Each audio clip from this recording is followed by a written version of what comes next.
نے آپ کے سامنے پڑھی، اللہ جل وعلا ان آیات میں اور اس صورت مبارکہ کے اندر معاشرتی زندگی کے متعلق واضح احکام اور واضح ہدایات عطا فرما رہے ہیں، اور معاشرہ کی زندگی کی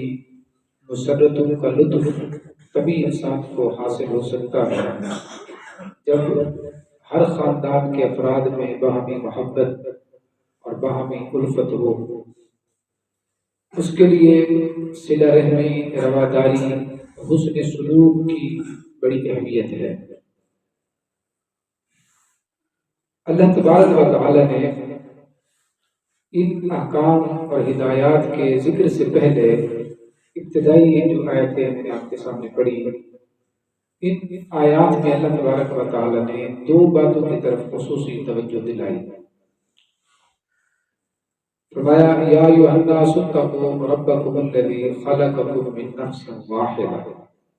کہ اے لوگو ڈرو اپنے رب سے، الذی خلقکم، جس نے تمہیں تخلیق کیا، من نفس واحدہ، جس نے تمہیں پیدا کیا ایک ہی نفس سے،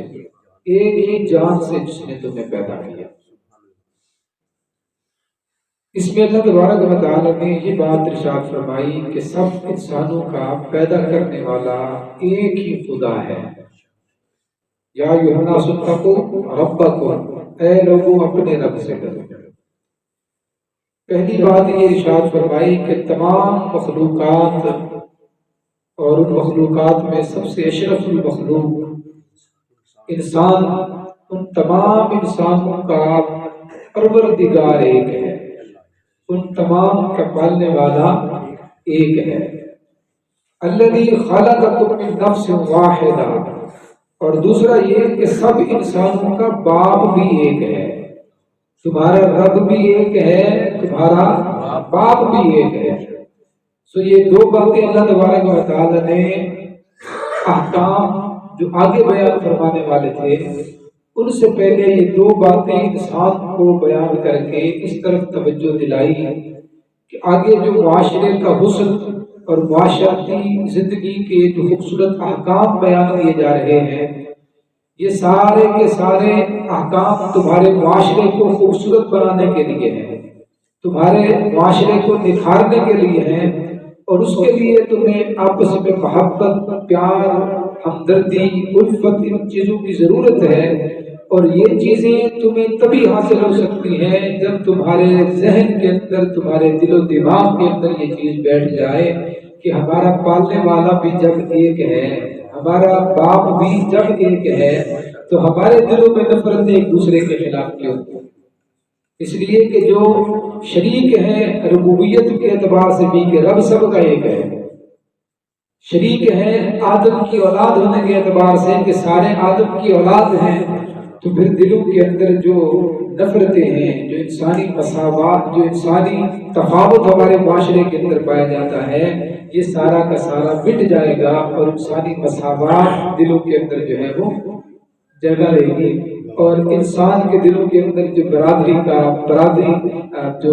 اپنی بڑی ذات ہونے کا، حسب و نسب کا جو امتیاز ذہن کے اندر ہوتا ہے، وہ سارا کا سارا مٹ جائے گا جب یہ تصور ذہن کے اندر بیٹھ جائے کہ ہمارا رب بھی ایک ہے، ہمارا باپ بھی ایک ہے، تو پھر ہمارے درمیان تفریق کیوں؟ تو فرمایا یا ایھا الناس اتقوا ربکم الذی خلقکم من نفس واحدہ، فرمایا اے لوگوں ڈرو اس رب سے جس نے تمہیں پیدا کیا، خلقکم من نفس واحدہ، ایک ہی جان سے، وخلق منہا زوجہا،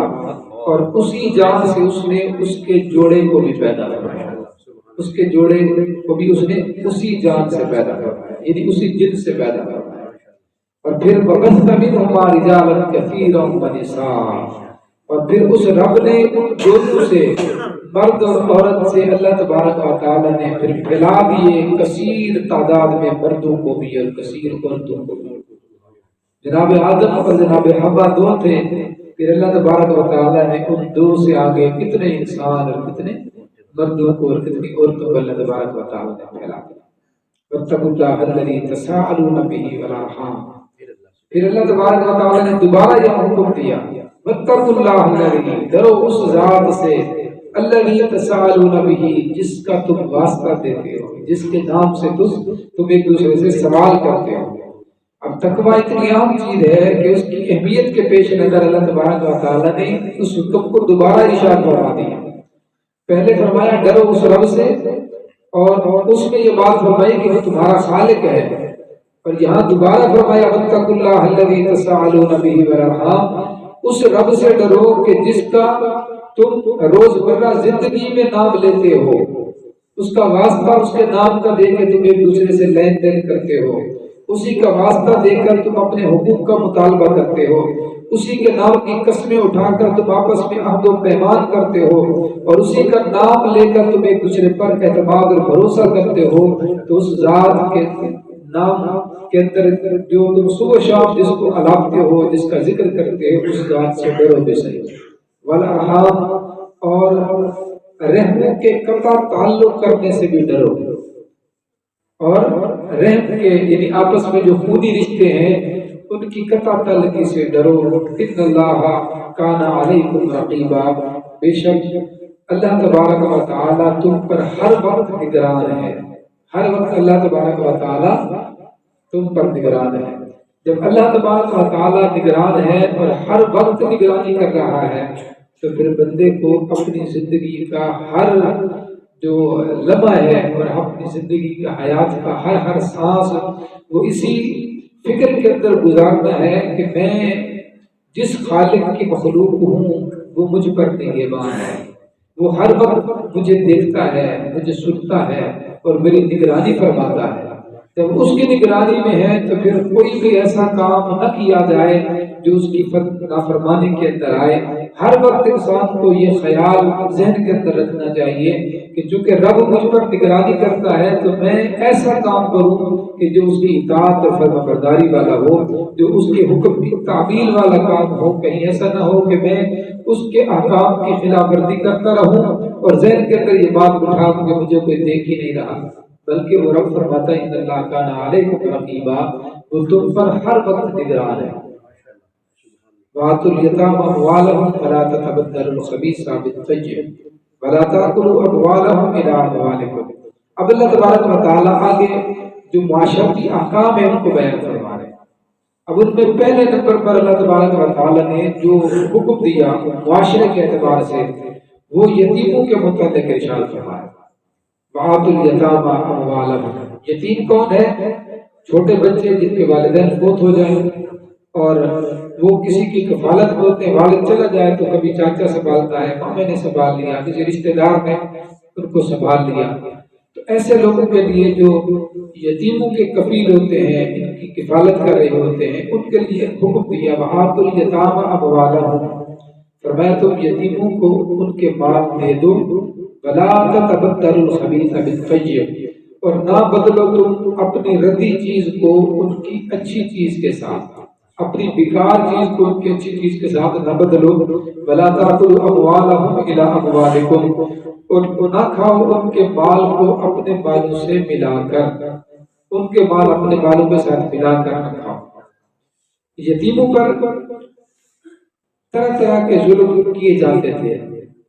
اس دور میں بھی جب قرآن نازل ہو رہا تھا، اور آج بھی معاشرے کے اندر کیے جاتے ہیں۔ جب قرآن پاک نازل ہو رہا تھا تو اس وقت یتیم پر جو ظلم کیے جاتے تھے، یتیم کے ساتھ جو زیادتی کی جاتی تھی وہ اس طرح ہوتی تھی کہ جب کوئی بندہ فوت ہو جاتا اور پیچھے یتیم اولاد رہ جاتی تو جو ان کی کفالت کرنے والے ہوتے بسا اوقات تو یوں کرتے کہ یتیم کا مال ہی ہڑپ کر جاتے۔ باپ نے جو جائیداد چھوڑی، جو رقبے چھوڑے، جو زمین چھوڑی، جو جانور چھوڑے، باقی مال دولت جو بھی چھوڑا ہوتا، جو بندے باقی کفیل ہوتے وہ یتیم کا مال ہڑپ کر جاتے، دیتے ہی نہیں تھے۔ تو اللہ پاک نے فرمایا آتوا الیتامى أموالهم، یتیموں کو ان کا مال دے دو، یتیموں کو ان کا مال دے دو، اس کو روکو نہیں، ان کا حق ہے، تمہیں کوئی اختیار نہیں ہے کہ ان کو مال نہ دو۔ اور دوسری صورت یہ ہوتی تھی کہ یتیم کا مال اگر اچھا ہوتا تھا تو اچھا مال اپنے پاس رکھ لیتے تھے، اور بیکار قسم کا جو ہے وہ یتیم کو گنتی پوری کرنے کے لیے دے دیتے تھے۔ مثلا باپ فوت ہو گیا، بچے چھوٹے ہیں، باپ نے پیچھے جانور چھوڑے، بھینسیں ہیں، گائے ہیں، اس طرح کے جانور چھوڑے، اب جو یتیم کے جانور ہیں وہ فربا ہیں، موٹے تازے ہیں، اور اپنی جو گائے ہے وہ بیمار سی ہے، لاوے سی ہے، ان کی بھینسیں بڑی موٹی تازی ہیں، اچھی نسل کی ہیں، اور اپنی جو ہے بیکار سی ہیں، تو جب دینے لگتے تو یوں کرتے جو بیکار والی چیزیں ہوتی ہیں، بڑی قسم کی گائے بھینسیں ہیں، اس طرح کا مال وہ یتیموں کو دے دیتے کہ گنتی پوری ہو جائے اور اچھا مال اپنے پاس رکھو۔ تو دوسرا حکم دیا کہ فرمایا ولا تتبدلوا الخبیث بالطیب، تم یتیموں کے مال جو ہیں ان کو ردی چیز کو عمدہ چیز کے ذریعے جو ہے وہ بدل نہ دو، بیکار چیز دے کے اچھی چیز اپنے پاس روک لو، یہ ظلم بھی نہ کرو۔ اور تیسرا ظلم یہ ہوتا تھا کہ جو بندہ یتیموں کی کفالت کرتا وہ یہ کرتا کہ یتیموں کے مال کو اپنے مال کے ساتھ ملا دیتا، یعنی کوئی حساب کتاب نہیں رکھنا کہ ہمارا کون سا ہے اور ہمارے یتیم جو زیر کفالت ہے ان کا مال اور رزق کون سا ہے، یتیم کا مال اپنے مال کے ساتھ ملا دیتے اور سارا کا سارا پھر جو ہے وہ خلط مل کر دیتے اور حفاظت کے بہانے پھر آہستہ آہستہ سب ہڑپ کر جاتے۔